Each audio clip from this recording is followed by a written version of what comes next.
Today we will see how to make a photo collage on iPhone without external apps. So let's get started.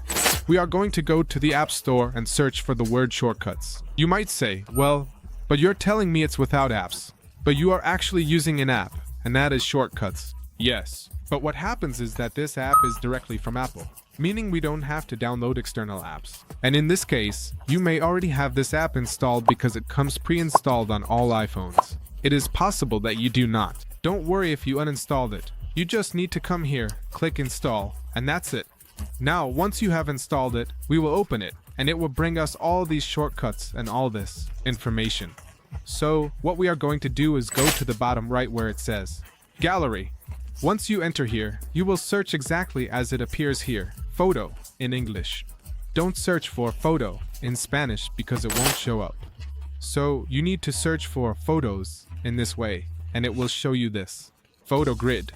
Alternatively, we can search directly for grid as it appears here. So, we will simply select this first shortcut and click the plus button.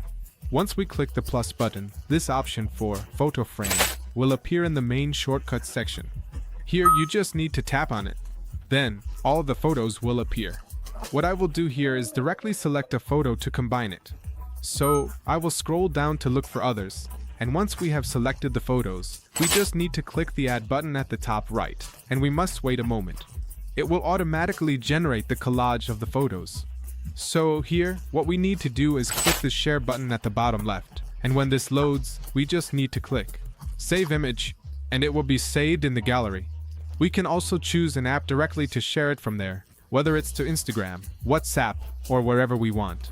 So, we can create as many photo collages as we want. Remember, this is unlimited. You can choose as many photos as you want. However, ideally, to avoid any errors, you should generally choose photos of the same size first, and secondly, not select too many photos at once because it may not be able to process them and could generate an error. But this is how to create a collage on your iPhone without external apps.